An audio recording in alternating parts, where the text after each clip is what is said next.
goaltender wins, and he did grow a beard. Through the chair, you're live on HCAM TV. All right. Well, thank you, Bob. Good evening, everyone. It is 7 p.m. and I hereby call to order the planning board meeting for May 17th, 2021. This open meeting of the Hopkinton Planning Board is being conducted remotely, consistent with Governor Baker's executive order of March 12, 2020, due to the current state of emergency in the Commonwealth due to the outbreak of the COVID-19 virus. In order to mitigate the transmission of the COVID-19 virus, we are complying with the executive order that suspends the requirement of the open meeting law to have all meetings in a publicly accessible physical location. All members of public bodies are allowed and encouraged to participate remotely. The executive order, which you can find posted with agenda materials for this meeting, allows public bodies to meet entirely remotely as long as the public body makes provisions through adequate alternative means to ensure interested members of the public are provided reasonable access to the deliberations of the meeting. Ensuring public access does not ensure public participation unless such participation is required by law. This meeting will feature public comment and will further include, actually 2 public hearings. For this meeting, the planning board is convened by video conference via Zoom app as posted on the town's web meeting calendar and the board's agenda identifying how the public may join. Additionally, the meeting is being broadcast by HCAM through multiple platforms. All supporting materials that have been provided to the members of this body are available on the town's website via the web meeting calendar. Unless otherwise noted, the public is encouraged to follow along using the posted agenda unless I note otherwise. Not every agenda item will feature public comment. For items with public comment, all participants should use the raise your hand feature in Zoom, then wait to be acknowledged by the chair. All participants must begin by stating their name and address, and participants must limit comments to 3 minutes or less. Finally, each vote taken in this meeting will be conducted by roll call. So I would like to start by just seeing and confirming who we have here. So members, when I call your name, please respond in the affirmative. Rob Benson. Rob Benson here. Muriel Kramer. Muriel Kramer present. Jane Moran.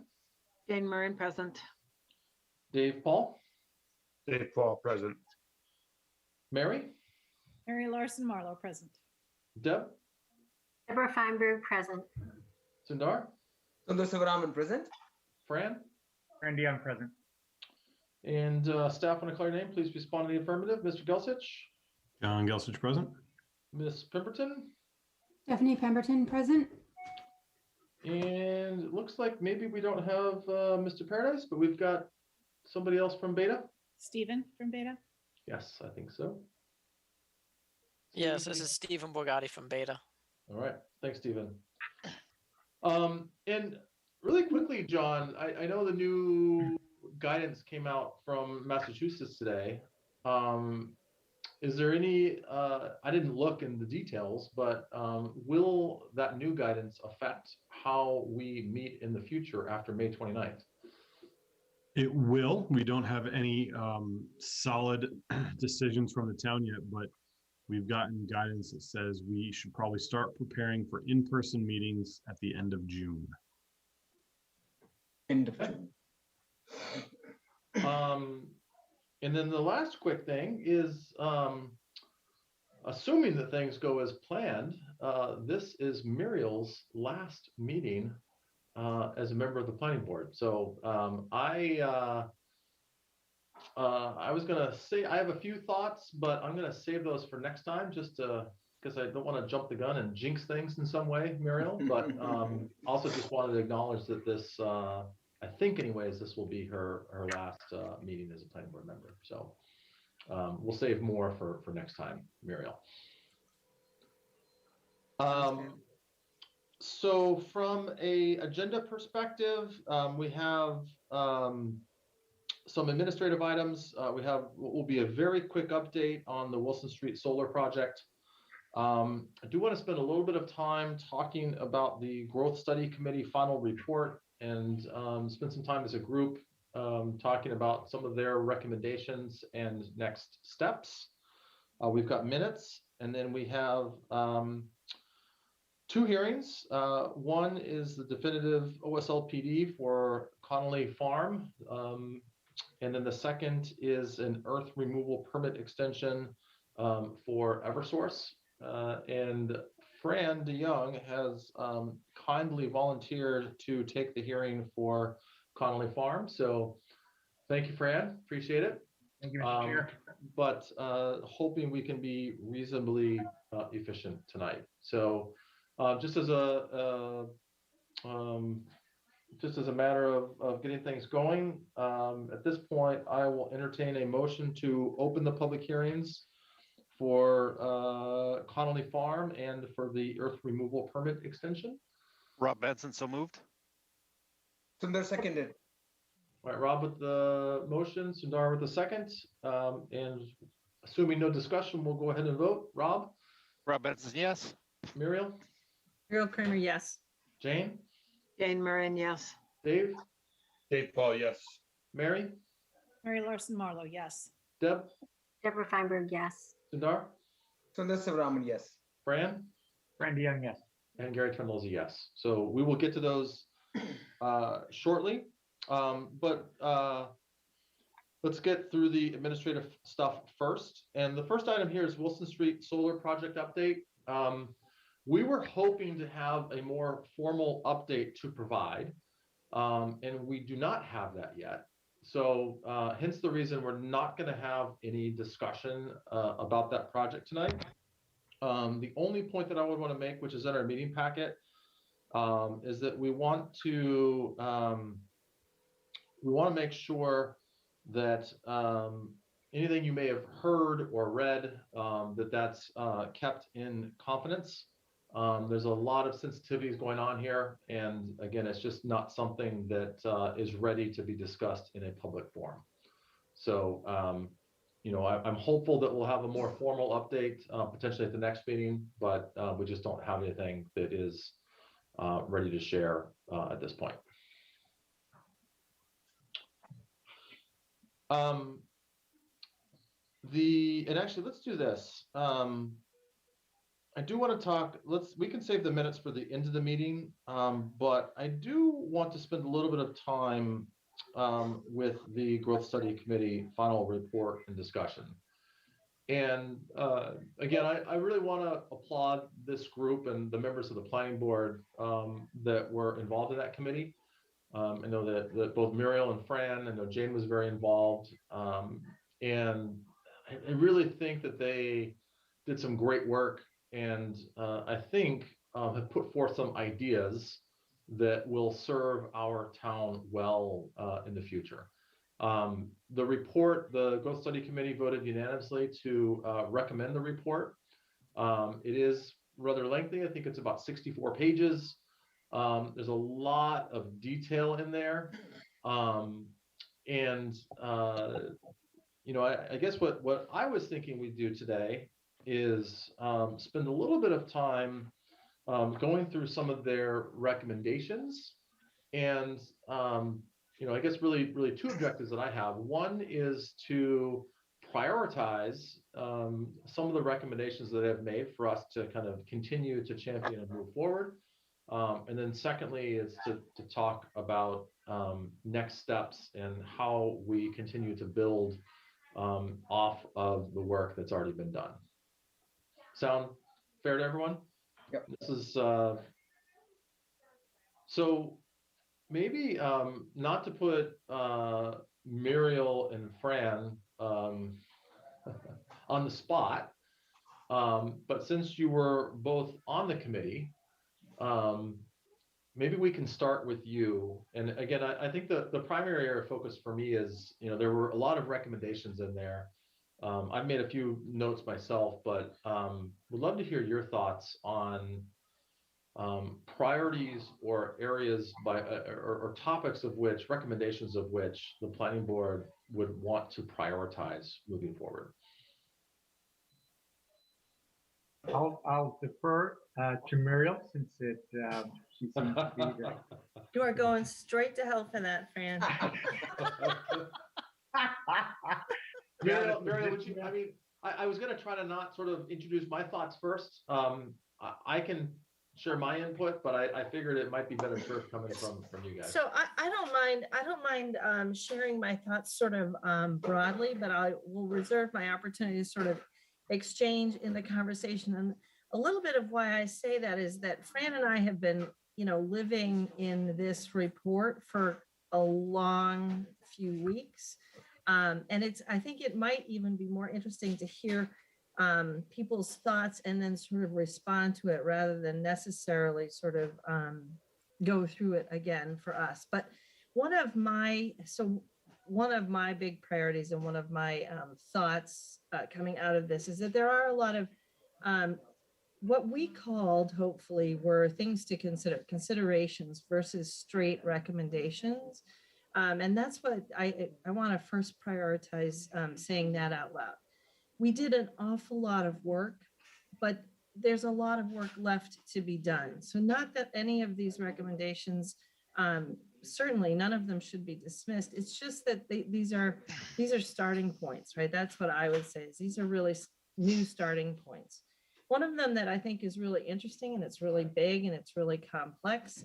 And we have not exchanged, I think, enough with the professionals in town hall and so forth to even start the initiative, but it would be looking at the zoning bylaws in their entirety and hiring a professional to give us some feedback and expertise and potentially streamline them and make them more user friendly. That would be a really big initiative that I have thought about, and I'm not the only person, for a very long time. So they come about over time and they build on each other. And it can be very challenging to make as we all know, but certainly the Board of Appeals and certainly the building inspector probably know even better. They can be challenging to navigate. So I think that that's a really interesting idea. And it would take, it's going to take some financial planning. It would have to be supported. And it will take some political planning, some exchange with the public to sort of tee up the conversation and get people interested and prepared to participate in that conversation, because zoning is such a sensitive topic. Anyway, that's one that I find very interesting. That's another thing to consider is ways to reconsider density. And we talked about that a little bit at the last meeting when Finn and Chuck were here and Rob brought it up. There's a lot of conversation to go into potentially considering higher density housing in any location. But part of it was talked about certainly in terms of location near the train, potentially downtown, to enable both a different kind of development and vibrancy downtown, but also potentially a different offering of housing. We might actually get some real diversity defined in many ways. So think diversity in many ways in housing, but that's going to be a conversation that for me, definitely should start with a public conversation to get people's input on the kind of housing, the kind of diversity, the kind of initiatives they might want to explore and would be prepared to support. So those are my not so quick thoughts, some big complicated ideas in it that I think are very worth looking at more completely over the next many months. Thanks, Muriel. Any volunteers to share next? Mary. So just because Muriel queued it up so nicely, those two items that you mentioned in particular are very,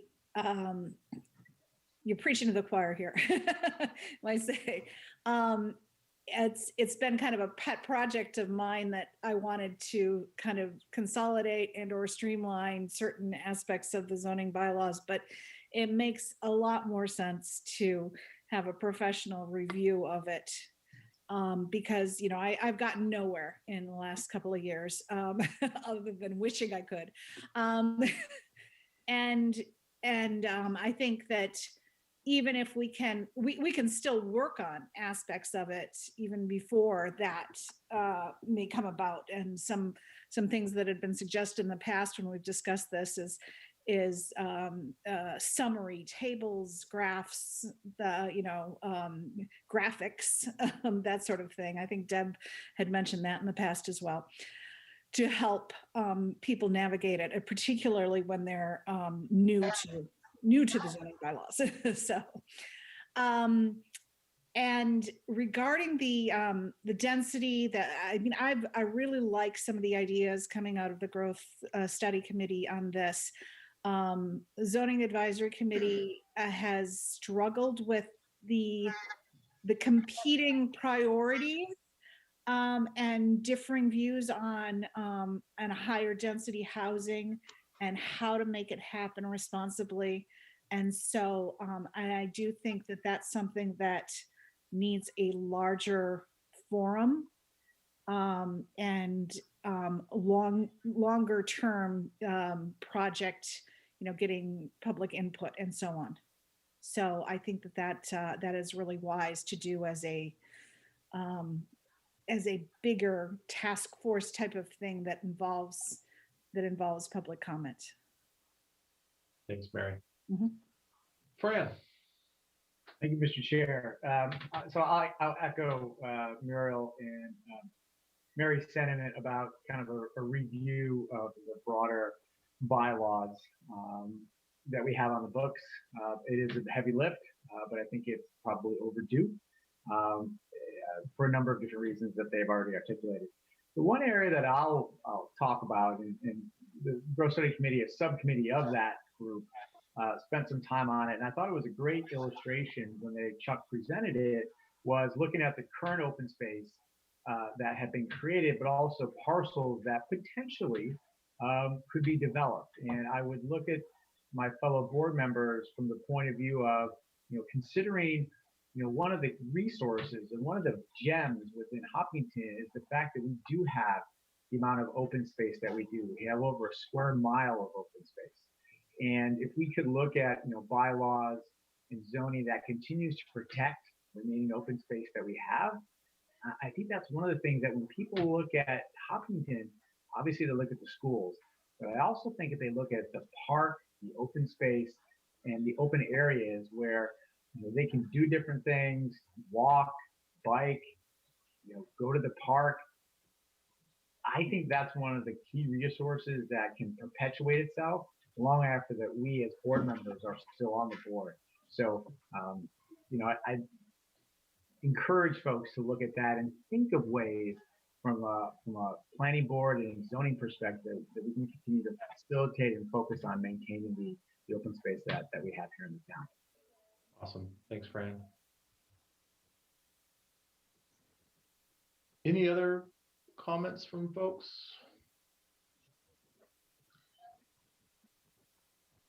Jane? Well, I'm going to get a little off the subject here, but in reading the report, there were two areas that came up twice in public comments in their narrative, and it had to do with traffic, and they rated it number one in both sections. They actually recommended that some research be done during the study, but I noticed that it wasn't done. And I think I'm wondering how, if the planning board thinks that traffic might be that important, is there a way that the planning board wants to look at that and tackle it? Evidently, the growth study didn't do it, but the public comment was people are concerned about not only an overwhelming amount of traffic coming through Hopkinton, which is not going to disappear because we are only going to continue to grow, but how we can control it and how we can work with the speeds and things that we already have at hand, and what can we do to work with that. So that might be a conversation that could spur some ideas later on down the road. But I'd like to see something on that because there was a lot of comments about side roads being used as shortcuts for commuters and feeling that a lot of these roads aren't as safe as they could be during commuter hours, because there are no fog lines, no center line, no sidewalks, and things like that. So that's a pretty big discussion that could Jane, happen. question for you. Do you think that the concerns raised, and I read the same thing because it came up in the public forums. Do you think it's more a function of people concerned about safety, or is it a function of people being concerned that it takes longer to get from point A to point B? I think it's multi-prong. I think that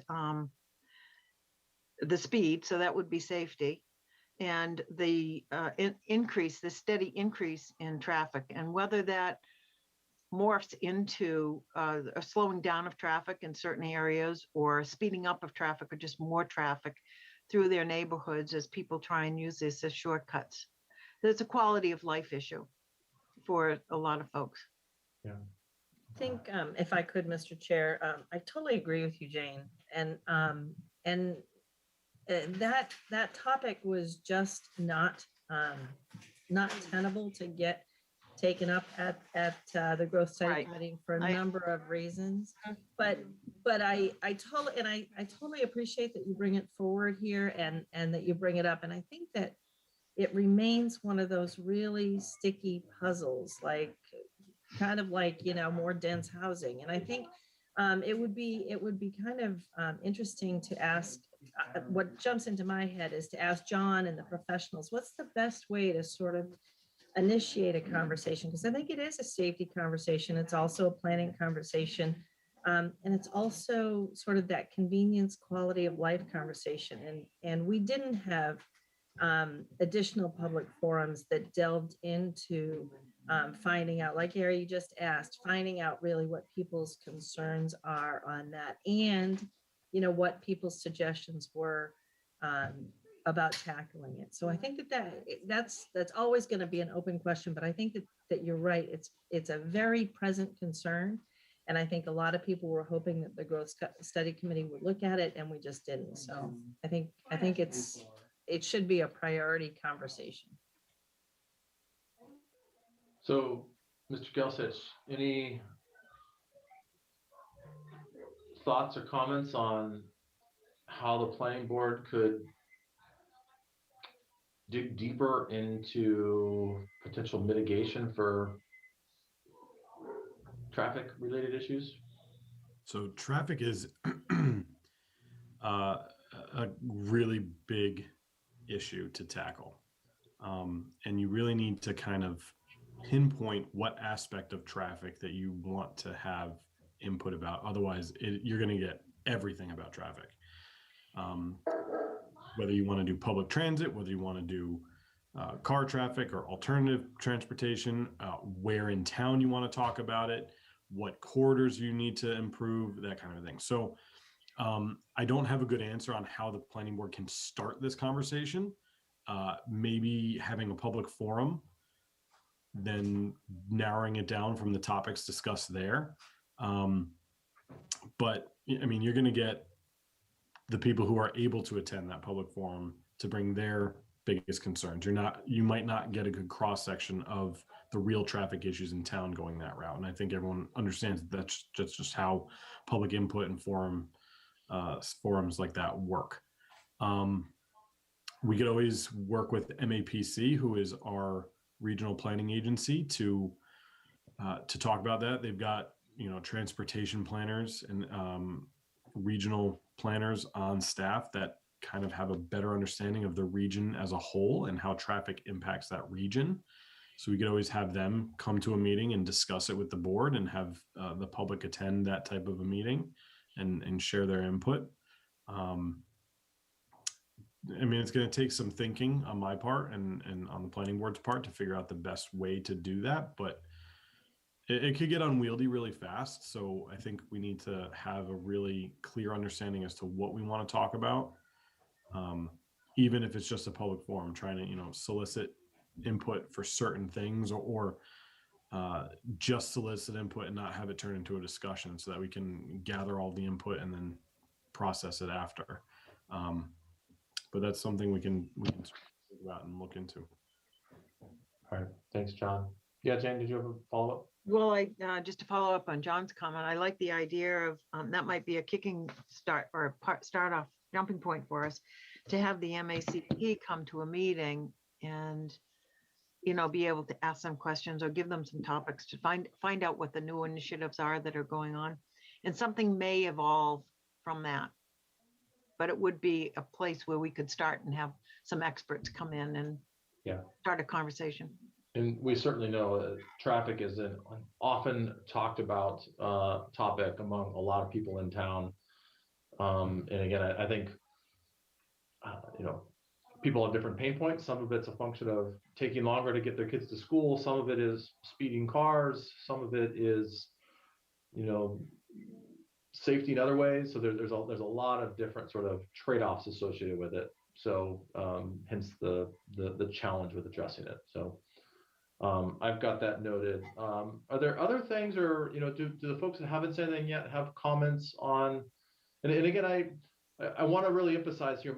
My goal is to kind of narrow this down. We don't need to talk about everything in it because, candidly, as a volunteer board, we're not going to be able to do everything.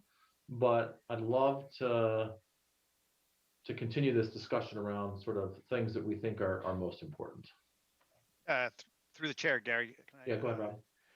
So I think it's important to look back to 2019 and how and why this growth study committee was formed. At our town meeting, we had some people on the planning board went their own route to put a moratorium on new construction, building new homes. The town in general was concerned about the number of new schools being built and the cost to taxpayers. And so as a result of kind of those two things, the growth study committee was formed. And at that same 2019 town meeting, there was the historic home, well, now it's a historic home, to build 32 units in downtown Boston next to the police station. And there was a large turnout at that town meeting to prevent that from happening. And coming back 2 years later to see a growth study committee where it's to increase density in downtown, that's, I just think is directly against what we've heard from the people of town that have voted at town meeting from as recent as 2 years ago. That's not what they wanted. They did not want more people in downtown. They did not want increased traffic in downtown. So I kind of just disagree with that that premise. I think also going back to 2019, we made a decision to include members of the Chamber of Commerce. And then we get to an actual presentation time, and it's the two members on the board that are from the Chamber of Commerce that are the speakers. And they obviously have a vested interest in more people in town, the more business, the more revenue, the more opportunity to sell things, to sell homes in Chuck Joseph's case. So all that makes sense. And I get I totally understand their point of view. I just don't know that that's what the people of town want by and large. So now you fast forward to 2 years, and at this town meeting, the school board had on the warrant to an $80K funding to project student growth. And maybe I was naive, but I thought some of this work was going to be to project that student growth and how it would impact town and what we could do as a board to basically get growth in line with what we would want for the funding of schools, considering that's over 50% of the town budget. And I think the school district, the school board has taken that as their initiative. They need to go predict how many kids are going to be in schools because there's going to need to be more money for schools in the coming years. So that's kind of one couple points I had. And I think this premise that growth is going to happen, so we just need to control it. Growth happens because, well, two things. Someone thinks they can make money by building new homes or building new units to sell them. And number two, zoning and the rules of a town allow for it. So it's not that it's just going to happen. That's not true. You need people willing to pay money for a house or a unit or however you want to describe it. And you also need rules that allow them to build that unit. And part of this, I think, was to have zoning proposed or think about how we could propose to manage that growth to the right, in the right direction at the right rate, to basically continue the town growth and continue the level of services once the new revenue tailored off from legacy farms being phased in. And I still think there's a lot of opportunity and work to do there. I just, and I think there's a lot of great data in this report, but it's all historical. It needs to be future projecting more. And the only future projecting data, I think, is, okay, we have this rate of revenue from taxes, and it's going to be, okay, it's going to be plus or minus this. Well, there's a lot of area in between that plus and minus, like the number of people, the number of businesses, the business revenue, how does that all break down? And I think it's really beyond the scope of a volunteer board to do. So I totally appreciate that. Like, nobody has time as a volunteer to do that. But that's really where I think. So Rob, are there any recommendations from them that you agreed with, or that you think are, I mean, at the end of the day, the group put a lot of time and effort into this, and to Muriel's point, these aren't perfect. We don't have to do anything with this, but I'm curious, as I go through all of their recommendations, I'm just curious if there's anything, you know, for example, one thing that stands out to me is that they recommended a growth dashboard that's maintained periodically moving forward. That's something that I'm a big fan of, and you know, there might be some opportunity to make that more forward-looking in the future. But I'm curious if you have any specific, if there's any specific recommendations from them that you. So I think that's a good example of something that's actionable and doable. I don't know where the funding comes for that, but I think that would be great. I also think the idea of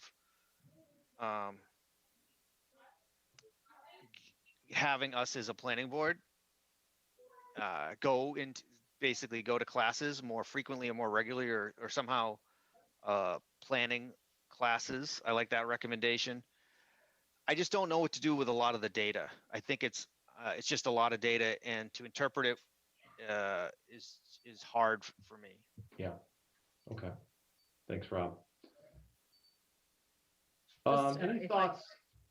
If I could, Mr. Chair, Rob, sure. just quickly, because I do want to move on shortly. So. Yep. I totally get the. I totally receive Rob's feedback, and you know, I struggled with it too, and I worked pretty hard on that committee with the folks that were there to try and make sure that we sort of contained the marketing approach. But there are a couple of places that that I think are really important to consider, and whether or not we have an economic development officer ever. I mean, I know that is still a place that, you know, would have to be able to afford it, and it's not necessarily an initiative that the town manager yet supports. But the idea of intentionally planning and pursuing the kind of growth that does support the town in the way that we're interested in. And I don't know what that means, not being a professional in the field, but, you know, somehow planning the kind of economic development we want, that, and the kind of growth other than housing, I think is a really important consideration. And it's been on the table, and it's been one of those problems we haven't fully solved for as long as I've lived here, which is 30 years. You know, South Street has always been where we want to see growth and development. And I think that we do need, whatever form that takes, I think the town does need some professional input to help us actually get over the inertia and make some progress in those areas. So your points are very well taken. The other thing I wanted to say just about the dashboard, it was really important to me I think the two town offices that are more prepared to populate the dashboard are the planning, the land use department. There's a lot of data that comes out of the land use department every year, and also the financial department. And those two starting places, I think, would be really very illustrative, very functionally useful, and I think also serve to potentially engage the town in the conversation about how we use it, how we use land and the financial implications. Thanks, Muriel. Dave, Sundar, Deb, any other thoughts? I don't have any, Gary. Just I'm kind of indifferent on a lot of this stuff. I agree with a lot of what everybody's saying, and trying to figure out how to make the next steps. So I think we should talk a little bit more about that, and like try to prioritize what we think is important, and then try to figure out how we can move forward with it. Yeah. Through the chair, Yes, Sundar. I'm supportive of the initial positions taken by Muriel and Mary. We've been talking about in the subcommittee regarding affordable housing, how to make this a more inviting town, how to promote diversity. And I think the growth study committee's recommendation of more denser housing definitely, I think, goes some ways in furthering that goal.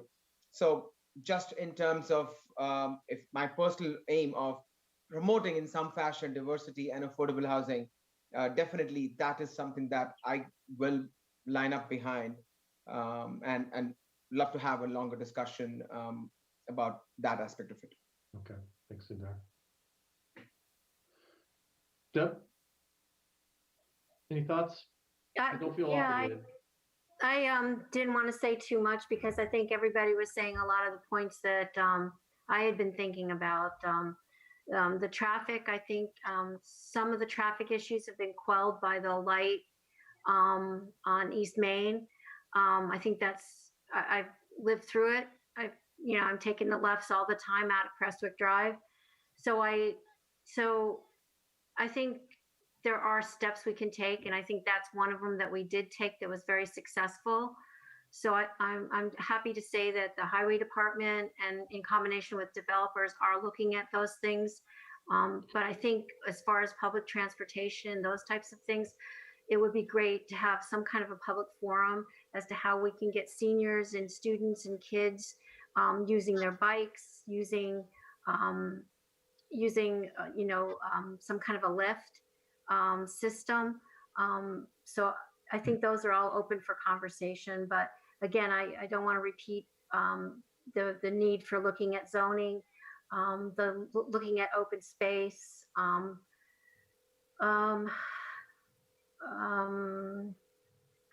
a few of the other questions. I think Rob had some very valid concerns about if there is public housing and we are promoting diversity, how is that going to affect our school system further?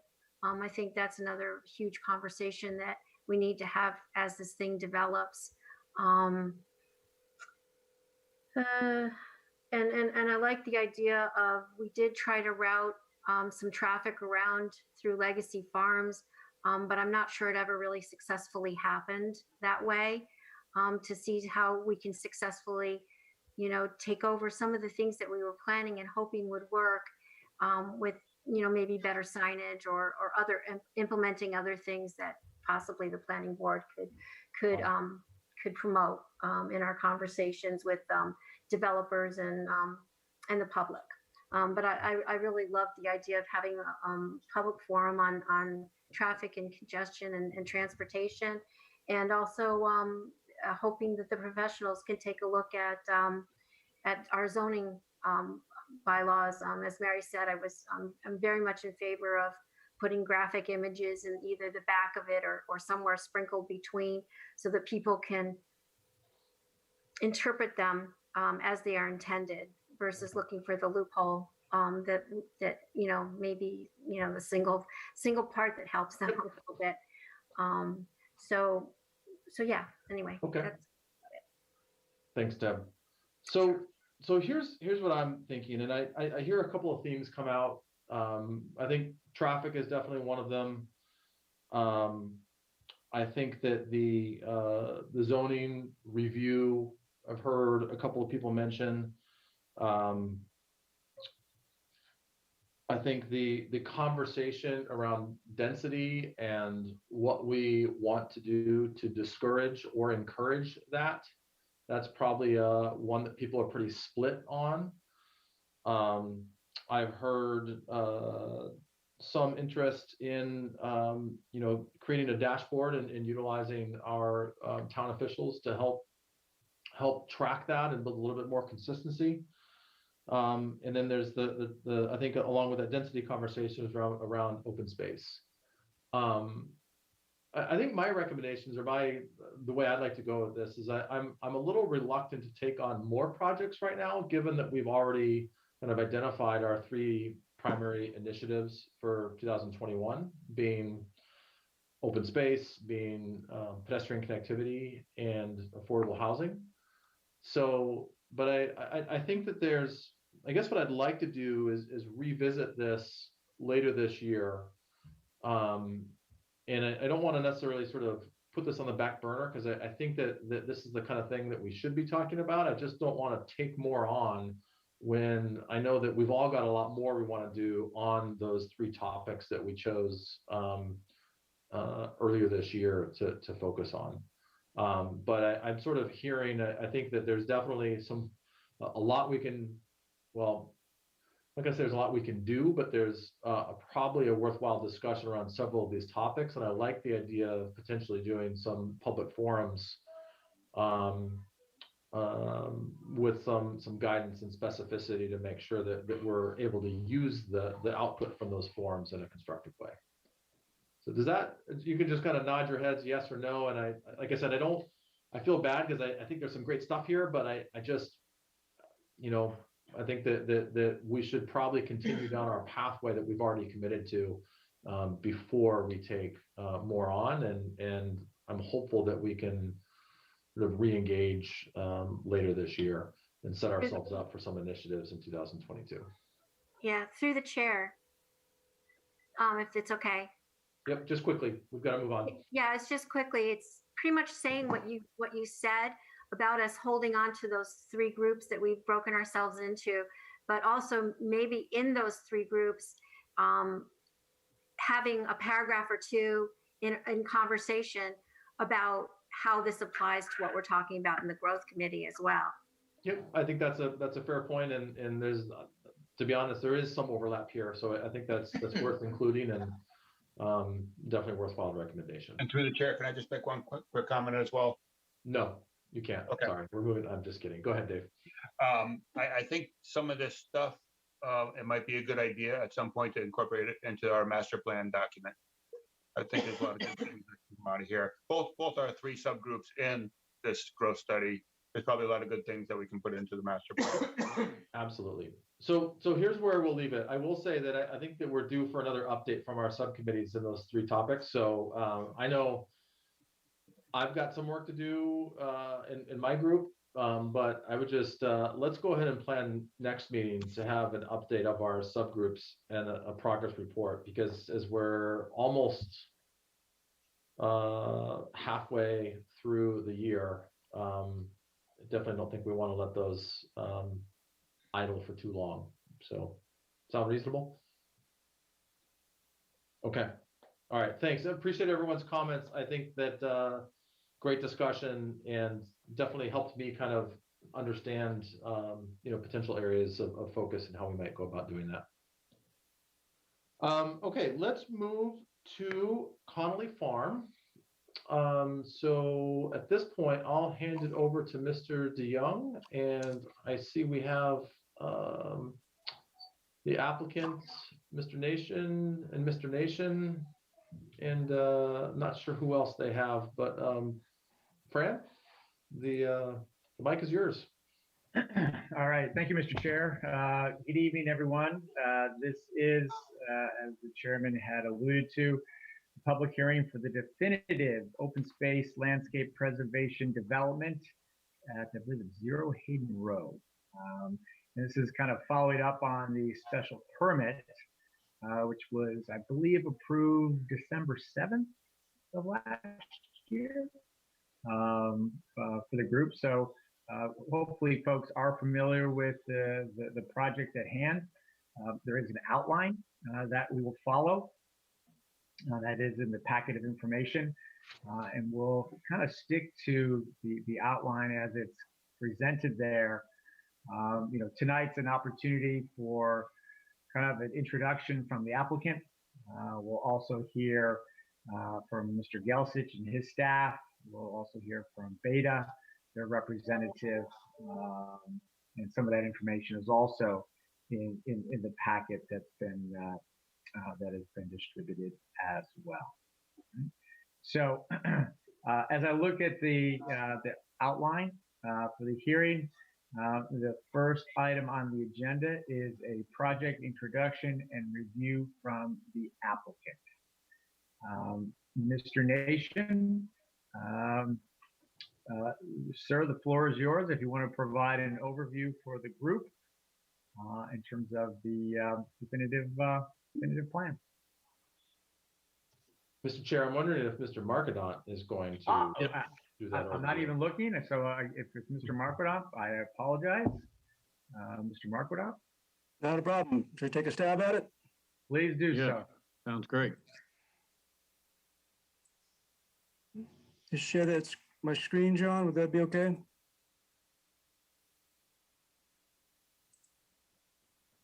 John is the controller of all set.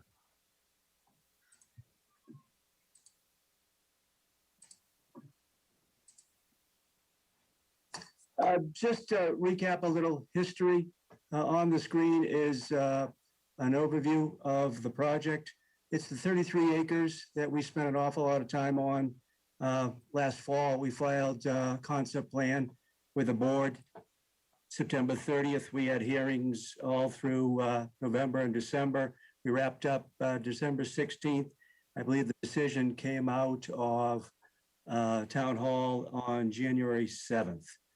There was a concept plan pulled together by Larry Green. This plan that the definitive follows that very closely. Obviously, we spent a lot of time discussing that. We try to honor that plan in preparing this one. Many of the elements are the same. We've got a 40-foot right-of-way coming off Hayden Row. For orientation purposes, Hayden Row is over here. College Street is down the bottom of the screen. We've got a 40-foot right-of-way, 998 feet long, so just a hair under the 1,000-foot limit. 20 foot of pavement, face of berm to face of berm, to access the 9 building lots. All the building lots have sufficient frontage and area. All the dwellings will meet the zoning setbacks front, side, and rear. In putting this together, we spoke with the board about possibly splitting stormwater and locating some one of the basins maybe in some buffer zone. We have done that. The wetlands that we crossed during the site walk many months ago is about the high point, station 5+0, so just about halfway. Some water rolls back southwesterly to Hayden Row, some rolls back northeasterly to a basin back in here behind lots 7 and 8. We have a closed drainage system. That high point flows to 3+0 and then is carried via pipes and manholes to these 2 basins down in here. In the other direction, heading northeasterly, flows sheet flow 5 to about station 7+0. We pick up with drain pipes, catch basins, and manholes down along lot lines 7 and 8 to the basin in the rear. They're set up 4 bays, trap rock berms, and infiltration basins, a couple of outlets at each basin. We have set up the flows and the basin sizes to handle and keep our volume and our rate of flow at or below pre-development levels with the designs. So I think we're in line with the bylaws and state regs. We have included protocols in the calculations for construction era, inspection and maintenance, long-term inspection and maintenance of all the elements, catch basin cleaning, manhole cleaning, examining the outlets, examining the the basin and forebay, controlling vegetation, all that is in the designs. As you may recall, we talked about a connection to municipal sewer, and there was some back and forth about whether we would handle our septic disposal on site. We are going to make a connection to the municipal sewer system. So we will both have municipal water and municipal sewer. Our water is going to be via a new 8-inch ductile iron. We've proposed a couple of hydrants along the left side, one at about station 4+0 and one around station 9+0. So we'll have sufficient water and firefighting capability. Proposed 8-inch sewer back to the existing stub that was left for this property many years ago when sewer was installed. All the homes will access off the future roadway, all 9 lots, nothing from Hayden Rose Street. 6 of our lots are 100 feet long or less. I think lot 1 that are right at the 50-foot minimum. One of the lots is up over 170. We have a couple, lots 3 and 8, where the driveways are 200 feet or more. Driveways are all 12-foot wide, in line with guidance from the fire department. With regard to other permits, I mentioned a couple of times that we're crossing the wetlands. So we will be seeking approval from the Conservation Commission. That filing is about to go in shortly for all that work at the crossing, and then the work at both sets of basins. I guess those in the northeast and the southwest will require conservation approval. Because we have municipal sewer, we will not have to head back to the Board of Health with regard to soil testing and septic designs. We have included in our proposal 1, 2, 3, 4, 5 waivers. I don't know if I see that in the outline, there was time set aside to discuss those. You want to leave that conversation for sometime in the future, or tackle that now. I'll be happy to handle it either way. But generally, that's a brief overview of where the project is at. All right. Thank you, Mr. Marquardant, for that. Mr. Gelsich. All right. Thoughts, comments, or do you want me to do beta first, John? I can just make a quick comment because beta is going to take the bulk of what I have to say. So I'll just go first if you don't mind, Mr. Chair. Very good.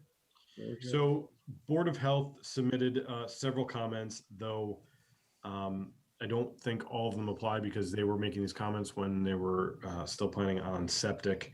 And then there's some other comments that the Board of Health had that they said can be addressed later. So take a look through those if you haven't already and just see what they have to say. The one main comment I have, which has been brought to the attention of the applicant, is that they have requested a waiver from section 210 not 4, is it? Yeah, it says 4. 210-4, definition of lot frontage. So that's a waiver from the zoning bylaws, which the planning board can grant. However, it's a waiver that needs to be granted during the special permit process. So they would likely need to amend the special permit to have that waiver granted in order to move forward, I guess, with their design as it is. Otherwise, they can change their design and not require that waiver, but can't really go and grant a waiver of a special permit process during a definitive subdivision plan process. So that's kind of my biggest comment at this point, but I can turn it over to the chair to turn it over to beta. All right. I'm going to do that. Mr. Mark, why not just have that waiver request in the back of your mind now that John's mentioned it. I'm sure you already thought about it, but that will be something we'll want to talk about. Beta, it sounds like Phil is Phil off tonight? Yes. Yeah, Phil Stephen? couldn't make it. This is Stephen Borgatti from the Beta Group. So in general, this is our first review of the project. So there are a number of comments of varying significance to address as outlined in our letter. Most of the comments pertain to formatting, design recommendations, and making sure that all the required contents of the bylaws are provided. Just to outline a few of the larger comments, the things we're thinking of as we go through this project is to consider replacing the drainage structures along the road with vegetated swales. Essentially, instead of curb and gutter conveyance, just letting it flow off of the road via country drainage and into a swale, which hopefully would reduce the need for larger basins. Obviously, the applicant will have to take a close look to make sure it doesn't impact the wetlands and the buffer zone significantly. Another concern is regarding soils throughout the site and especially beneath the stormwater basins. And NRCS maps the site as C and D soils, which are typically bad for infiltration. So we recommend conducting additional test pits and possibly also hydraulic conductivity tests in the footprint of the basins to make sure that they'll actually drain as the applicant expects and won't clog significantly. We'd also like to see additional contours in the areas around the basins. I believe the plans make a note, something like grade properly, grading as the contractor sees fit. But we want to make sure that those contours actually shown on the plan so we know what the 100-year flood elevation is going to be when those basins are full. Other than that, overall, we expect the applicant will be able to revise the plans to meet these design comments. I'd be happy to answer any questions that the board may have on any other comments in the letter that I haven't touched on here. So I'll first open it up to other board members if there's questions on any of the material or topics that Stephen talked about in his overview.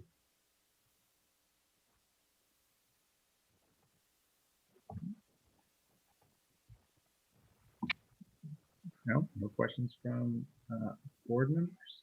I have one, just a question on approach, and it's really to John. It sounds like that concern with the waiving of the frontage requirements is something that needs to be addressed first. Is that your thought too, John? It will likely need to be addressed prior to the issuance of an approval for the definitive subdivision. The board can still move forward with their work, but I would suggest it could also be done essentially simultaneously since it's the same project.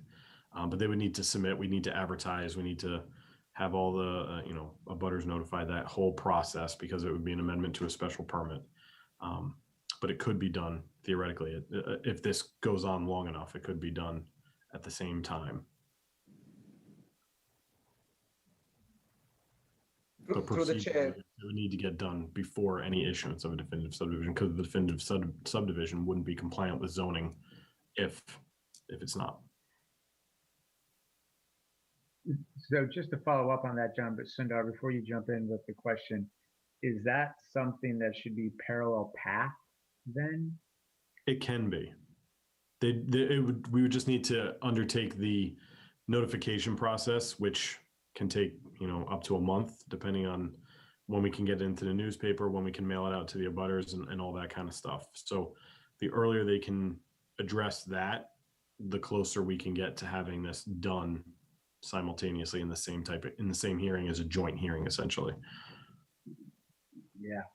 So maybe I'll ask the applicant, Mr. Nasher and Mr. Markwadon, how they'd like to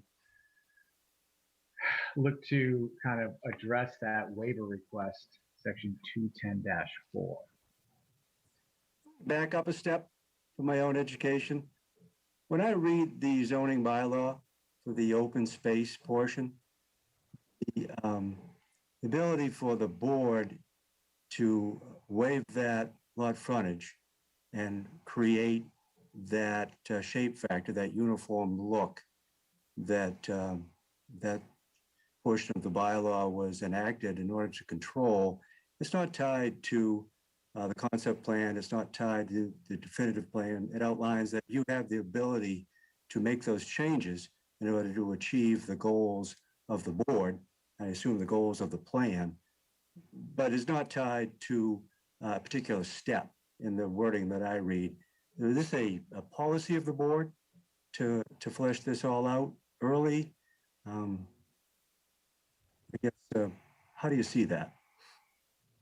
Yeah, I mean, John, I'll kind of defer to you a little bit there as you kind of brought it up, that it was associated with the special permit. So, Yeah, so the whole OSLPD bylaw in the zoning bylaw really is tied to the special permit. If the board grants a waiver, right, practically speaking, if the board grants a waiver, it needs to be written down somewhere that the board granted that waiver. What would it be written down in if not the special permit? They can't just write a letter saying, oh, we grant this waiver, it's tied to no process, it's tied to no application, we're just going to grant this waiver. Those waivers from the zoning bylaw are granted during the special permit process. Waivers from the subdivision regulations are granted during the subdivision process. We can get a definitive answer from the zoning enforcement officer as to what the process needs to be, but I believe they were sitting in the pre-submission meeting where we addressed this, and they agreed with the fact that this needed to be done during the special permit process. So I can get a letter from Chuck saying that it needs to be an amended special permit, or if he decides otherwise and says, no, the board can grant it, at any time, we can have that in writing. And I'll do that just for the record. But my understanding is if it's a waiver from and I'm not disputing that the planning board can grant this waiver, I'm saying it needs to be recorded during the special permit process. Otherwise, there's no process in which it's recorded. Joe, does that help? Yeah, I guess moving forward, we'll now have a framework that we can use for situations like this. All right. Through you, Mr. Chair. Yes, Muriel, please. Yeah, it seems like that the way John explains it sounds very consistent with a framework that, as I understand it, I mean, this may be a unique situation that every development is, but I think that that the special permit process is the appropriate place, as Mr. Gelstrich explained it, for those kinds of waiver discussions. And I guess I don't see how we would do it otherwise. Right. So I guess on that topic, I guess, John, we can wait to hear back from the zoning enforcement officer. But I think from the applicant, at least, for your consideration, to amend the special permit in order for that waiver to be associated appropriately back to the special permit. There is some flexibility in the design. Given the timing, we may head to a scenario where we try to get the plan in line with that bylaw and remove that waiver from the waiver request. A little too early to tell, but that's what we'll probably take up as soon as we jump off this meeting tonight. Mr. Chair? Mr. Trendle. Can I just ask a point of clarification, I think particularly for people that might be following along? What specifically is the waiver request in section 210-4 related to? I'm just sort of refreshing myself, and that section is definitions. So, and I'm just wondering if the applicant could just specify what specifically the waiver is for. Joe, you want to take a crack at that, Mr. Marquardt? Sure. As you all know, we have very little in the way of shape control in our bylaws, but we did introduce that lot frontage requirement, and it's twofold. It's the frontage along the roadway, and then some way to create a uniform presence on the streetscape. As you head up the street, most lots are rectangular, and then as you move a certain distance off the road, depending on your district, then you could get a little more flexible with how you draw those lines. But the presentation along the major road, any roadway, is a little bit more uniform. So 60% of that minimum frontage has to maintain 100-foot depth in this zone district, perpendicular to the street line, so that the first 45 by 100 is uniform, and beyond that, you can get a little bit more flexible. We have a couple of lots based on the concept plan that don't meet that requirement. You can't get that depth of 145 foot from a lot corner. In essence, trying to set up a rectangle 45 by 100 along that frontage, we have a couple where that could not be accomplished. So we wanted to honor all the work put into that concept plan. So we reflected the same lot lines on our plan as you see on the concept plan, assuming that the board had the power and would be willing to waive that requirement to achieve what we all spent so much time on back in the fall. Does that help, Mr. Trindle? Yeah, I think so. And I guess I'm just curious to understand, I realize that you want to honor what was presented in the concept plan, but what would prevent you from making some slight modifications so that it did comply with section 210-4?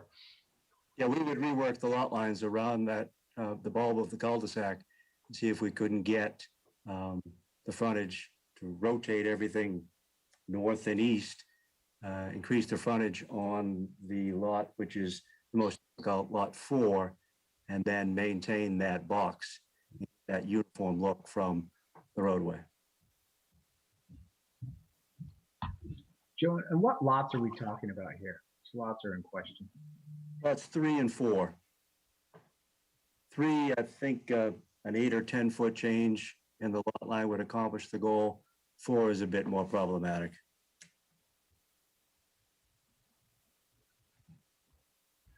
All right.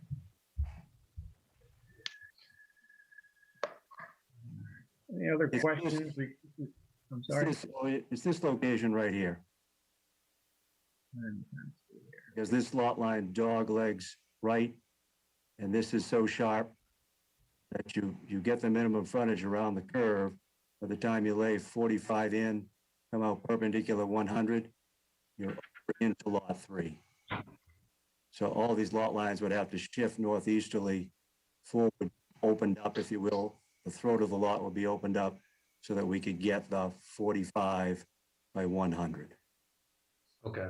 So it's that little leg that's problematic that goes kind of right, yeah, right there. Runs parallel. And that's effectively how you're getting your frontage, is by taking up more distance along the cul-de-sac. Right. The rest of the lots, not an issue with any of those. They say this lot line here at 3 could be bent slightly to achieve what needs to happen on 3, but 4 creates the issues with this waiver.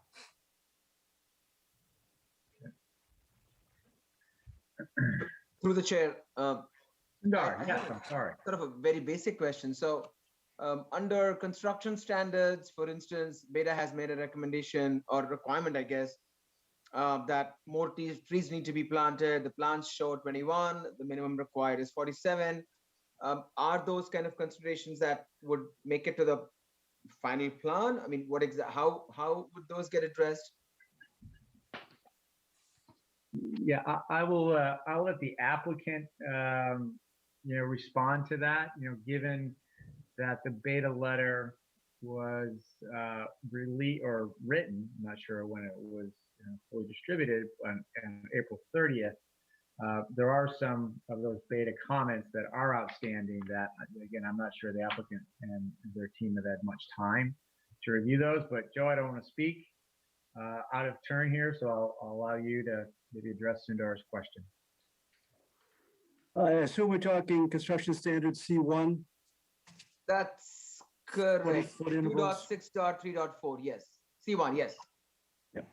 Yeah, the intent was to see what was left on the roadway, quite frankly, and see what we thought would survive based on the grading that we have and the natural trees, and then augment those with street plantings. If the board feels that the 40-foot on center works, then we'd move in that direction. If we felt that something else would work based on input from tree warden, our designer, Larry Green, our landscape architect, then we come to the board with a proposal to talk about what actually would be something that we feel would enhance the project and meet the requirements of the regulation and satisfy the board. So I guess in this next iteration, while we handle some issues related to stormwater, while we handle this issue related to frontage and lot definition, we'll also take up the issue related to street tree locations, types, and then be able to more fully define that for the board. Okay. Okay. Thank you. Yeah, I think that would be helpful. That also goes to 2.6.3. And Joe, I believe that's kind of what you're getting to here is, addressing some of those outstanding questions from Beta, so that the next iteration, kind of covers off on those. Would that be a fair assumption? Yes, I would agree. All right. Any other comments or questions from fellow board members? Again, I want to kind of stay within the construct of the hearing outline here. So, kind of using it in the framework of the discussion from Beta comments and staff comments as well.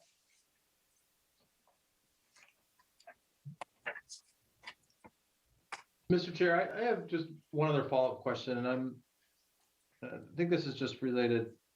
Actually, you know what? I'll hold off on that. Okay. Sorry. That's fine. I also, okay. Anything else for any other members? All right. If nothing else, I'll kind of look at the next topic on the agenda, and that's really looking at the review of the decision criteria. 3.1,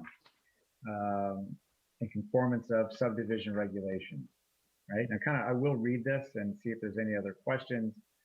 Decision criteria, the board must determine if the proposed definitive subdivision plan conforms to the subdivision regulations, and if the waivers are requested, whether or not appropriate to grant them. And if the proposed subdivision meets the standards set forth in the subdivision regs, it should issue a certificate of planning board action determining as such. So that being said, I will look at, I think we've talked about, some of the waiver requests. And I don't know if we want to kind of go through those in detail, or that would be something kind of that we look at, in the next iteration, once the applicant's able to kind of really digest the comments from Beta, kind of make the next iterative changes, and then also look to address, what Mr. Gelsich talked about on the waiver on 210-4, and how they want to kind of go forward on that one.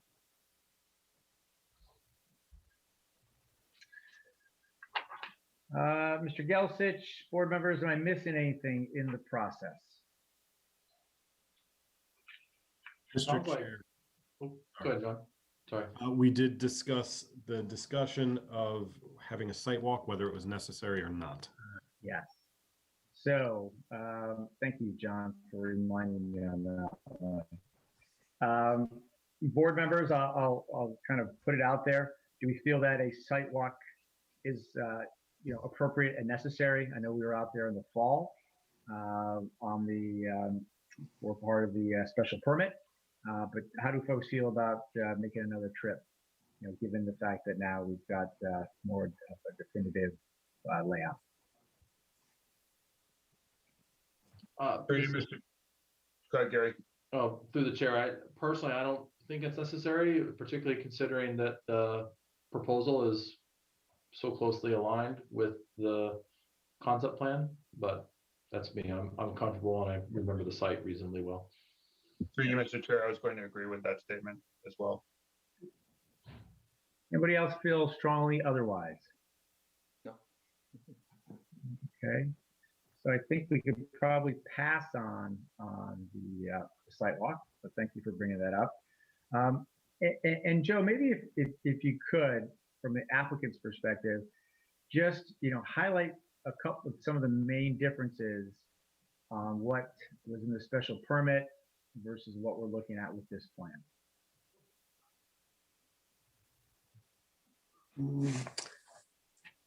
Probably this basin here is different from the concept plan that you saw. The water that comes from that high point right in here, heading southwesterly, was more than we anticipated. I think if you were to look at the concept plan, we had a single basin. Correct. Here. The second basin necessitated by stormwater flows is different from what you would have seen before. Our trail location, the connection to the Charles River Trail through other land owned by the town of Hopkinton is through here. That is a little more well-defined than perhaps it was on the concept plan. It was just a fleeting thought when we pulled this together, but a lot has happened in the meantime.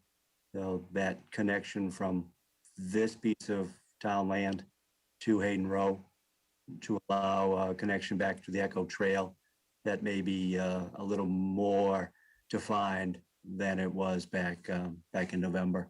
But generally, the idea with grading, limiting how much we cleared on the site, keeping that to a minimum, with the grades, taking the water where it was currently flowing. That is something that Ron is firmly believes in, and has asked me to limit our tree clearing wherever possible. The screening, that was a big topic of discussion for that area of the open space against the Eddy property is still in play, still a part of this proposal. So a lot is very similar to what you saw before, other than those couple of changes. Got it. And the open space percentages, they're all the same? Yeah, all the same. We maintain our requirements. We're over 50% with the open space for the project. We're less than 50%, less than half of that is our wetlands resource areas. We're in line with all the requirements. The amount of disturbance in the open space is less than the 5% called for in the zoning bylaws. So we're in line with all those requirements. Mr. Chair? Trendle, please. Can I ask a question about the wetlands? I'm curious. I think some of these lots have a pretty substantial wetland component to them. I'm just wondering which lot or which lots have a pretty substantial wetland component to them. And do you have any sense as to what percentage of those lots would in fact be wet? They all have portions that, I shouldn't say all, but most have portions that are wetlands, but then enough buildable area, enough uplands, if you will, in order to construct the homes, yards, driveway, those sorts of things. If attempted to put this in line, we're going to serve several masters here. I want to plan that I can take to you folks, and if necessary, turn around and take right back to conservation. So we've tried to place our homes in line with current policies at that board, so that this process will go more smoothly with that group. We've tried to align our homes at the limit of the 100-foot buffer, and we have an awful lot of usable area that we can establish yards and still stay out of those buffer zones, stay off the wetlands. Thank you. That help, Gary? Yep, I think so. Right. I do want to, at this point, see if there's other, open it up to the public for any initial questions that they would want to have further discussed, or maybe some initial, again, keep it a high level comment for things that we would want to kind of further engage with the applicant on. So not sure if there are members of the public that are that are on, but if there anybody, if they are, please raise your hand, or Mr. Gelsich, you can see them. And just if you are, do jump on, just state your name and your address for the record.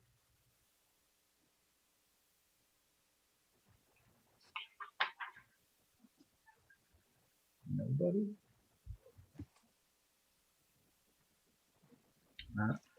Okay. Doesn't happen often where we don't have any public initial public comment. So I'll put it to the board. We're actually moving through at a relatively decent clip here.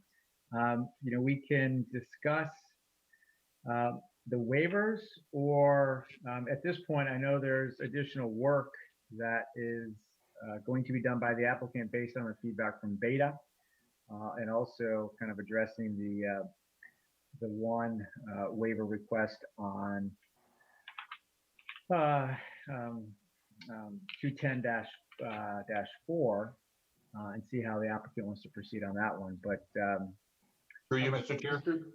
Yes, please. Can we go ahead and move forward and discuss the waivers, at least at a high level? Not a bad idea. Anybody else feel differently? Through the chair. Hey, Rob. Yes, sir. I think discussing them is fine. I don't think we can vote. I would be a proponent not to vote until we're voting on the final. Yeah. What's going to be final. So I agree with you 100%. I mean, my thought was not to vote, but at least at a high level, have some conversation amongst the board members, and just to kind of flush things out and maybe provide some clarity or some direction back for the applicant on those waivers themselves. Through you, Mr. Chair, I would actually like to discuss a few of the minor waivers and actually whether they even need to be requested. Perhaps tonight we can decide whether they need to be requested or if they're not even required as a waiver. So let me table that idea, Dave. Let's have that discussion. If we feel that that's appropriate at the end of it, I'm happy to entertain it. Right, but I just want to kind of, again, this is our first meeting with the applicant, first time. Although yes, the special permit. I think you might be misunderstanding. Let's go through the line items and then I can make my point. Okay. Okay, perfect. All right. Let me get to the first one. Waiver request. I'm at 2.9.1. Right. First waiver request, 5.4.1.n. Cross sections of each street at 50-foot intervals, none submitted. Joe, do you want to talk a little bit about that waiver request? In the bylaw, there's a requirement to lay out at 50-foot stations a swath across the roadway, existing grading versus proposed grading, I guess, to allow someone to get a handle on the magnitude of the cuts and fills. I find those to be kind of archaic, that you have a site, you have software, you have a CAD feature that can figure your cuts and fills, can figure out your volumes of material. Our site doesn't have drastic up or down. We're not changing the grade more than a few feet in any direction. So it seemed something that was in the regulation that wasn't entirely necessary or entirely useful in this location. All right. I think what I'm going to do on each of these waivers is maybe allow the applicant to provide the rationale as to why the waiver, and then maybe discuss it amongst the board members, but we're not going to vote this evening. I just want to be able to provide the context for everyone. Through you, Mr. Chair. Sir. So, for example, for the next one, streetlights, none proposed. I would like to suggest that just be stricken because streetlights are not required. So I don't think there should be a waiver request for it. Point of order, Mr. Chair. If we can finish talking about the requested waiver first before we go to the next one. Yeah. That might be helpful for people. Okay. right? So I wasn't sure how deep in detail. I thought we were done with the first one. I wasn't sure how much discussion we wanted. so I'll introduce each waiver, Dave. Okay. And that will be the kickoff for Okay. it. So still on number one, the cross section of each street at 50-foot intervals. Comments from planning board members. Agree, Mr. Chair. I believe that this is not a big burden on the applicant. I believe that we get it from other applicants, so I would like to see this one. Okay. Maybe. All right. Anyone else have a comment on the first waiver request? I don't know. Deb here, through the chair. Yes, ma'am. I have like two feelings. One feeling is that there are areas on the site where a 50-foot interval might be a good thing, but he's right that there are other areas that it's not necessary at all. Like, for example, where the catch basins are, that might be less than 50 foot. And I think, being a professional engineer, I think he has a pretty good handle on where he needs to cut his sections, and so I would be in favor of granting the waiver, but I know we're not voting now, so. Yeah. But I understand his reasoning, and I agree with it. All right, that's great. Thank you. Anybody else? All right, no other comments. I will actually move to 5.4.1.y. Streetlights, none proposed. Joe? We feel the residential setting, a quiet dead end road, at most, lighting at the homes, maybe a post at the end of the driveway, but it doesn't really beg to me a lot of streetlights along the right of way. Not going to carry a lot of traffic. Does it, in my mind, create a real safety concern? So let's stick with something that fits the setting a bit more. All right, very good. Comments from board members. Through the chair. Sundar, sorry. Let me go to Dave to see an initial question, Sundar, and then I'll. Oh, okay, sure, absolutely. So yeah, to my point, streetlights are not required for development. So I don't think there's a need to ask for this waiver, and I would like to just see it stricken. We've discussed this in the past with other applicants as well. And just so you know where I'm going with, I feel that the fewer waivers we have, if any, for each of our approvals, the better it is. So noted. Sundar. Yeah, so just even no street lights, even when you turn left or right from Hayden Row, I mean, that seems like just as an indicator that there is indeed a residential road out there. I was unaware that the bylaws do not require street lights. It just seems to me that it's a fairly long road. I mean, 1,000 feet, you said, I think, Mr. Markadon. So close to that. It did seem like, at least at that corner of Hayden Row and the proposed road, that there seems to be something warranted, and maybe one more just to show the path. I mean, so that's my request. Right. Very good. Thank you, Sundar. Anybody else with a comment on waiver number 2? Through the chair, just to build off of Dave's comment.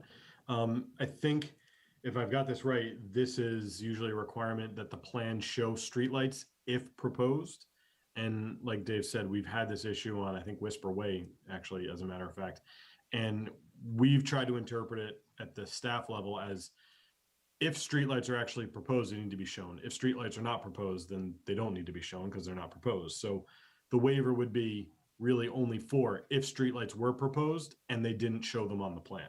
Yeah. But in this case, they're not proposed, so they shouldn't be on the plan. Yeah. It's almost to Dave's point. Correct. It doesn't need to be there. Mr. Chair, thank you, John, for clarifying that, because that's always very confusing. It's not a question of whether the streetlights are required, it's whether they show up on the plan or not. So can I just propose perhaps just a finding of fact that streetlights are not being proposed? Can we confirm, is that, Mr. Marquardt, indeed the case? Yep, no streetlights proposed. So through the chair, sorry, from a public safety perspective, is there nothing that this board can guide that some streetlights be made available? You know, John, I don't think there's anything that would preclude us from making that condition, correct? No, I don't think that, I mean, as a condition, you'd probably want to get buy-in from the applicant, but I do just want to point out there are many residential roads in Hopkinton that do not have streetlights at intersections. And through you, Mr. Chair, it would not affect what we're talking about right now, whether we have streetlights or not. This is whether or not it shows up on the plan. Sure. All right. Any more discussion on the second waiver request? No. All right, I'm going to move on. 5.4.1.b, deep hole and percolation test locations or results at individual house lots. None performed. Proposed connection to municipal sewer system. Yeah, Through you, we're, Mr. Chair. Oh, sorry, go ahead. we're happy to supply the soil testing within the basins, but without individual septic systems, it doesn't seem to warrant more testing throughout the site. Comments from board members? Dave, I don't know if you had a comment there. Yeah, sorry, through you, Mr. Chair. Ditto for the previous one. This is only a requirement for sewers. If they're going with town, this is only a requirement for septic, and if they're going with town sewers, I'm suggesting we strike it from the list. Strike it from the list. Strike it. All right. Any other comments from board members? Okay, I'm going to move on. 8.2.2.a, granite curb along pavement edges with radii less than 100 feet dash modified Cape Cod proposed. Mr. Marquardt. So we have granite gutter mouths at our catch basins in line with your regulations, but the two locations would be the rounding here at Hayden Row and around the circle in the cul-de-sac. That works for the long run, in my view, with the bituminous concrete, the Cape Cod berm. Anything that gets destroyed by the trash truck, by the snowplow, is much easier to fix as a Cape Cod berm than as a vertical granite face. So it look, it's continuous and easier to repair. Something that goes up on the curb, can go up over the concrete, can over the bituminous, maybe not so much with the granite curbing. It just makes, I thought, more sense. All right, comments from the planning board members. I do have a comment, but I want to make sure somebody else, I'm not hogging and somebody else can go first. Through you, Mr. Chair. Through you, Mr. Chair. I believe this this should stay as a waiver, and the reason we put granite curbs is so that the plows don't tear them up to begin with, and bituminous will be torn up very easily. Even though it can be repaired very easily, it will be torn up very easily. Mr. Chair, I agree with Mr. Paul. I've seen a lot of Cape Cod berms on cul-de-sacs that get destroyed really, really quickly and easily. Yeah. Granite's there for a reason, so that's just my opinion. Good point. Anybody else? Let's move on, because I know we got a little bit more work overall. Yeah, So. I disagree with that general premise. I agree with Mr. Marquardt. I live on a cul-de-sac property that the lawns in the circle gets chewed up, but because it's a Cape Cod berm, nothing happens to the asphalt. So I would, I speak in favor of his proposal. More discussion. The cat, I'm not sure if the cat means an agreement or not agreement. All right. 8.7, public-private utilities. Mr. Mark Woodall. Same thing, streetlights. Shows up in a couple of spots in the regulations. So if we don't do streetlights, then none proposed, no waiver along those lines. Okay, fair enough. For you, Mr. Chair, I think this is a typo, a duplicate from the second one. There is nothing, no verbiage under 8.7. There's only 8.7.1, 8.7.2, 8.7.3. That looks about right. 8.7.2, correct. Yeah. So We have that listed below. Yep. Kill that one. And then I think the last one then is 210, chapter 210-4, what we just talked about. Right? All right, any other comments from board members? We accomplished a lot. Hopefully, Mr. Marquardant, from an applicant's perspective, provide some clarity from the board. I know there's also comments from Beta, and we'll also look see when next time we meet to discuss the amendment or the waiver on 210-4, amending the special permit. John, next, and maybe I'll put this both to John and the applicant. Next open spot on the calendar. June 7th is the next meeting. I believe we only have one hearing so far.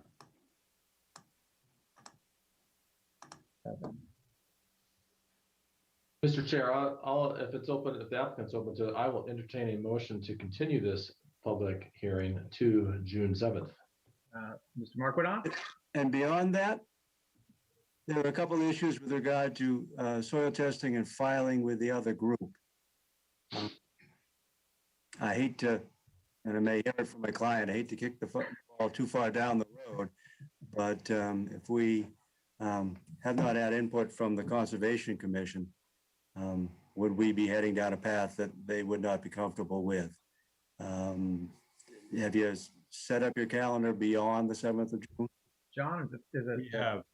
So our next four meetings, Mr. Chair, are June 7th, June 21st, July 12th, and July 26th.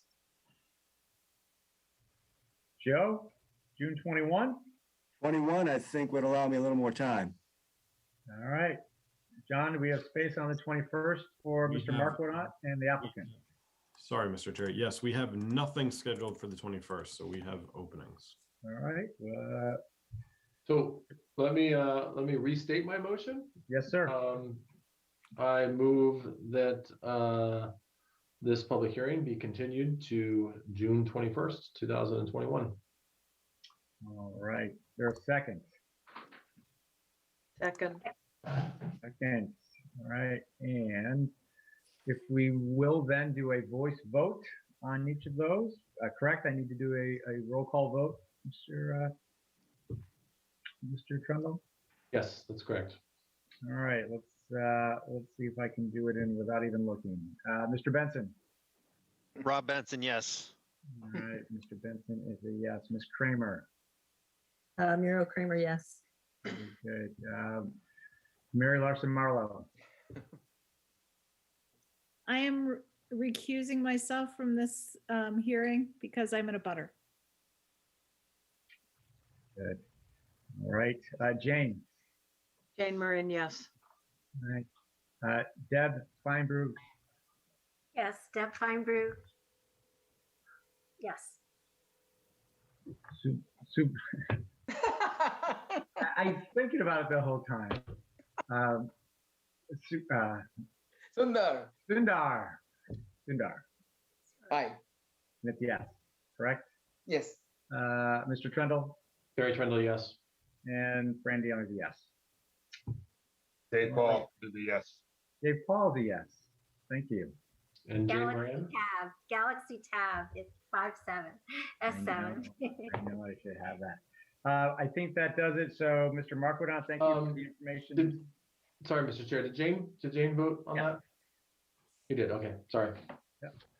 So, Mr. Chair, if I could also jump in, we don't need to continue the decision because the decision is due July 8th, but I would recommend if it goes farther than June 21st, we should consider extending the decision deadline. Good point. Good point. So just put that on the calendar for the 21st. I think that covers it. Am I missing anything, team? All right, Mr. Bakwadant and Beta, thank you very much for the time this evening. I'm going to turn the floor back over to our chairman, Mr. Trimble. All right. Thank you, Mr. DeYoung. Appreciate you stepping in there. Let's go ahead and move forward with our second public hearing tonight, extension of earth removal permit 52 and 55 Wilson Street for Eversource Energy. And I see Tracy Adamski on the line and Mr. Blackburn on the line. Good evening. How are you guys? Very well, thank you. So I will say that I am cautiously hopeful that we can get through this tonight. I'm hoping it's reasonably straightforward. To either Tracy or Jim, if you wouldn't mind just giving us a very quick introduction and why you are looking to extend your earth removal permit. Jim, do you want me to go? Yeah, go ahead. Sure. So this is for the ongoing construction over at the LNG facility for the new liquefaction facility. The original earth removal permit was issued back in January, but wasn't enacted until June of 2019. So we're running, we're coming close to the 24-month period of the permit being valid. So we're requesting an extension for another year so that there can be the rest of the construction can finish. So construction is still ongoing. The majority of the earth removal operations have been completed. If folks remember, the majority of the earth removal was related to the construction of the site. So setting the foundations for the structures, installing the water basin, and all of that work has been done, and the majority of the earth removal has been removed. There are some activities on site that are site work activities, not in-building activities, that are still going on. And we anticipate that the majority of the site work will be done this calendar year, but there may be some additional work for tree planting required in the spring that could result in some earth materials that would need to be removed from the site, which is why we're requesting the extension for a full year. All right. Thank you, Tracy. Mr. Gilsich, you want to give us your comments? Sure. So, I think Ms. Adamski covered most of this, but we are, as a board, allowed to extend earth removal permits for year-long increments. The only requirement is that the request comes 2 months before the expiration. The request came April 14th, which was more than 2 months before June 26th, which is when the activity commenced 2 years prior. So they met that requirement. I walked the site with Ms. Adamski on Friday just to see what was going on and to make sure that it was compliant with the existing permit and with the regulations, and it appears to be compliant with both. There was not an extensive amount of conditions for the initial permit, so it was really more of making sure it was compliant with the regulations as they stand, and that appeared to be the case. And I believe that's really all of my my comments. Board of Health provided some comments, but I think they appear to be the standard Board of Health comments, nothing new. So all in all, this is something that the board is able to extend if they so choose, and can do it for up to a year. All right. Thanks, John. And just a question for the applicant. Is the amount or the material, the estimated total material changing at all, or is this purely just a function of extending the amount of time you have to move effectively a similar amount of material or earth that was originally in the original permit. The only change is to the time frame. Okay, thank you. All right, so we'll continue through the outline. The decision criteria here, I think, is relatively straightforward. That the decision criteria for this extension is that the provisions of this chapter in the existing permit have been complied with.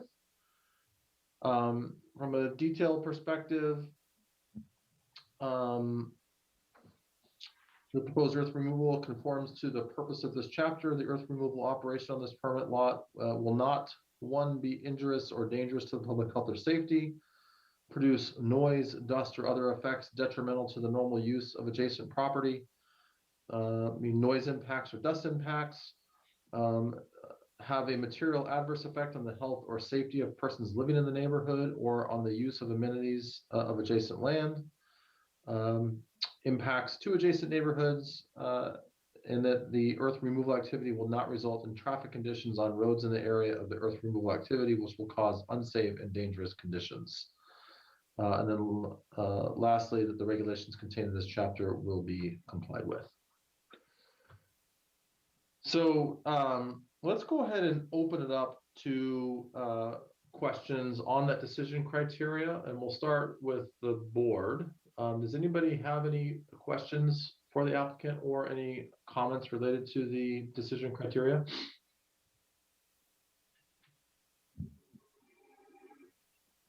So Mr. DeYoung. I have one, Mr. Chair, and it's directed to the applicant in terms of how much additional earth moving, it's kind of piggybacking on the chairman's question, how much actual earth movement is still to be done? Because I frequent that area a fair amount. I've seen the buildings are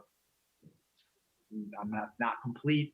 I mean, they're pretty darn close to complete. So is there going to be a lot of additional earth being moved, or is it just extending the time period so the work can be completed and some of the landscaping earthwork be done?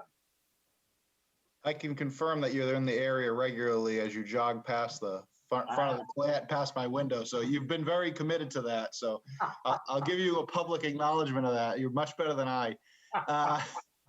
We really don't have very much earth removal left. I mean, excavation activities at this point are pretty much limited to the septic system and the piping that needs to get routed to that. We still have to finish the road bases. So we've got, kind of roads in temporarily for first responders. But there's still some activities there. And then we've also got, some spoil piles on site that we've been using for backfilling. Excavation for foundations is essentially complete. There may be a couple miscellaneous smaller items, but we, in the scheme of things, we have a very small fraction of what we had originally to remove from site. So this is we just don't want to close out the permit and then ultimately end up with some piles that we have to try to lose on site. It just doesn't make sense. So there really isn't anything major to be removed at this point. And Tracy, feel free to jump in here. I don't know that we have any specific volumes, but I can't imagine it's very large. There's really just not that much left to do for earth removal. No, in fact, we may not have really much of anything at the end of the day. We may lose most of it on site, honestly. So that's good. Thanks, Jim. Any other questions or comments from the board?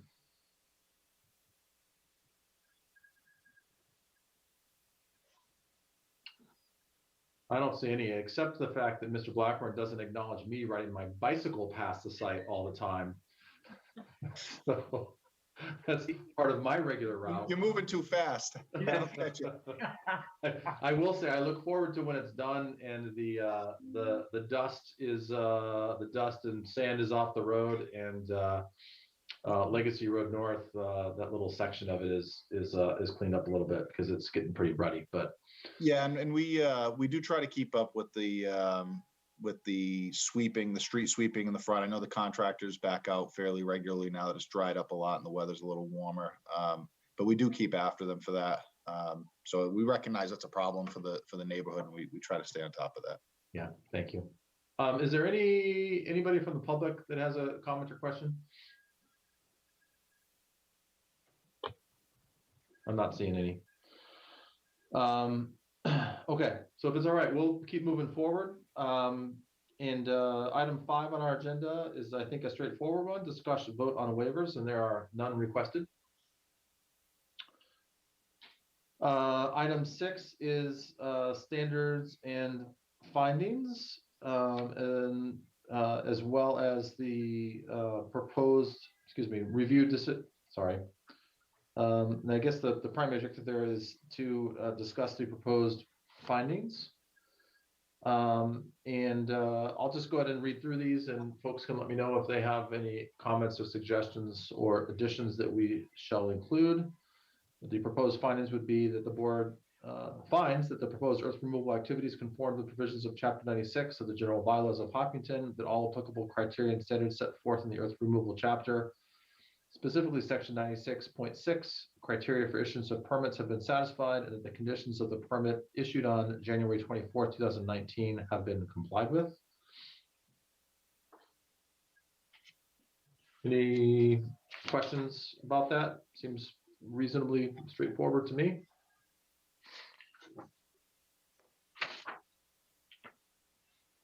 And then as far as conditions, we have just one recommended. The conditions set forth as part of the permit issued on January 24, 2019 shall remain in full force and effect. Seems like a reasonable one to clarify. And John, I know that, I guess, is there anything else that you think is worthy of us considering here? I think this is pretty straightforward. We went through a pretty comprehensive review with that original earth permit, earth removal permit. As long as that still applies, we're just extending the date. Seems pretty straightforward. Yeah, I think through the chair, the only change that maybe I would suggest is if the board wants to make a finding that no new work is proposed as part of this extension, that would just clarify that, you know, it's still going off of the same permit as before and nothing is changing. I actually like that recommendation. That's going to require a little bit of on-the-fly wordsmithing here for the findings, but does that make sense to folks on the board? I just think it provides a little bit of clarity. Yep, I think that's good. Yeah, I'm fine with it. And it sounds like we have the gist of it, that we don't need the exact verbiage, correct? Generally in findings, we like to have the exact verbiage. It's through the chair. You can make just a new statement that says the board finds that no new work is being proposed as part of this extension. Okay.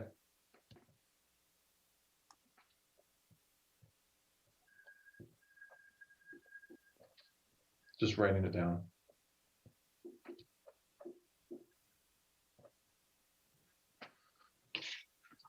Okay.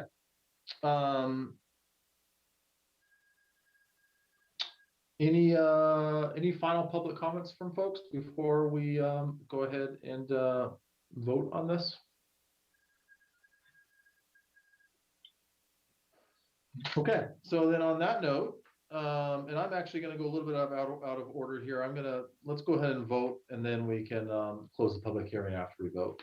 But I will entertain a motion that the board finds that the proposed earth removal activities conform to the provisions of Chapter 96 of the general bylaws of Hopkinton, that all applicable criteria and standards set forth in the earth removal chapter, specifically section 96.6, criteria for issuance of permits have been satisfied, and that the conditions of the permit issued on January 24th, 2019 have been complied with, and that the board finds that no new work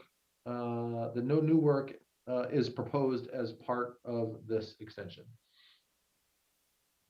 Rob Benson, so moved. Sundar Sivaraman seconded. Any discussion? Seeing none, we will take a vote. Mr. Benson? Rob Benson, yes. Muriel? Muriel Kramer, yes. Jane? Jane Moran, yes. Dave? Dave Ball, yes. Mary? Mary Larson Marlowe, yes. Deb? Deborah Feinberg, yes. Sundar? Sundar Sivaraman, yes. Fran? Fran DeYoung, yes.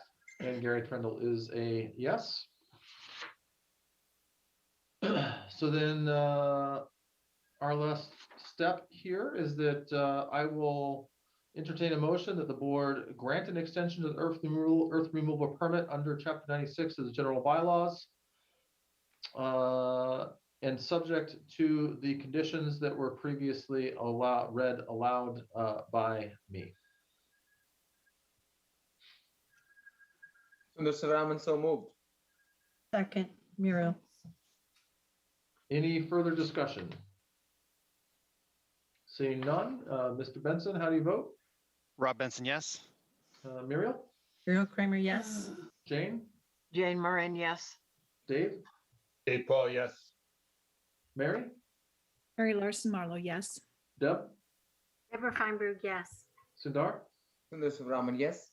Fran? Fran DeYoung, yes. And Gary Trindle is a yes. Jim and Tracy, thank you. That I will entertain a motion to close the public hearing for the extension of the earth removal permit at 52 and 55 Wilson Street. So moved. It's Muriel. Rob, second. All right, Muriel with the motion, Rob with the second. Assuming no discussion, Rob, how do you vote? Rob Benson, yes. Muriel? Muriel Kramer, yes. Jane? Jane Moran, yes. Dave? Dave Paul, yes. Mary? You're muted, Mary. Okay. Mary Larson Marlowe, yes. Deb? Deborah Feinberg, yes. Sundar? Sundar Sivaraman, yes. Fran? Fran DeYoung, yes. And Gary Trindle is a yes. And I'll tell you, I can't wait until we're in person, just so we don't have to do a roll call vote for every little thing here. So, Yeah, and that statement at the beginning that's so charming every time. yes, isn't it? You'd think I'd have it memorized, but I do not. All right, so last thing on our agenda, we have a couple of minutes to review, or I guess not to review, but to potentially approve from Ms. Pemberton. So we'll start with the April 12th minutes. Does anybody have any comments or edits to those? Mary? Hi, very good overall, thank you. The page 3 zoning advisory committee update. So that's near the bottom of page 3. On the third line, I think it's just, it says with 2 additions in terms of recommendations for developers to recommend in-home fire suppression when most desirable and also preparing. Okay, so I would just strike when most desirable, or the comma after suppression and then when most desirable. And just say the fire in-home fire suppression and also preparing stone wall guidelines, etc. Just for clarity. Steph, does that make sense to you? Okay. Mr. Chair? Muriel? Yes. Yeah, page 4 under the halt section, Mr. Paul asked ... It seems like we ought to just either get rid of that or find out what he asked.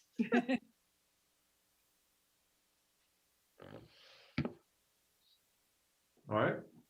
Do you remember, Paul? No, I do not. Okay, so I think we can probably just, are we comfortable striking that? Yes. Okay. That makes sense. All right, so then on that note, I will entertain a motion to approve the minutes from April 12th with the modifications just mentioned.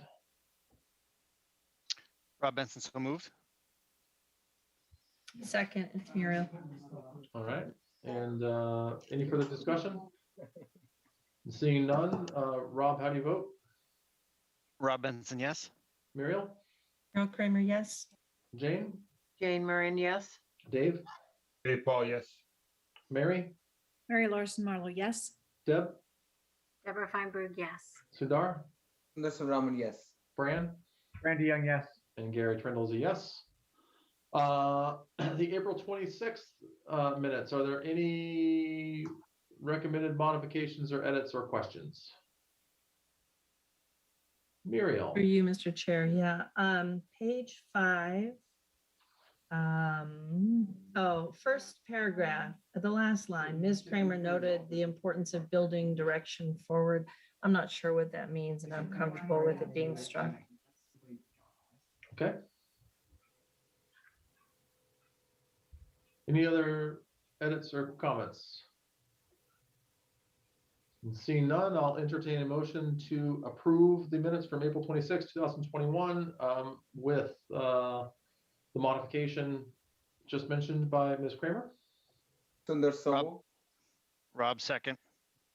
All right, and assuming no further discussion, Rob, how do you vote? Rob Benson, yes. Muriel? Muriel Kramer, yes. Jane? Jane Moran, yes. Dave? Dave Paul, yes. Mary? Mary Larson Marlowe, yes. Deb? Deborah Feinberg, yes. Sundar?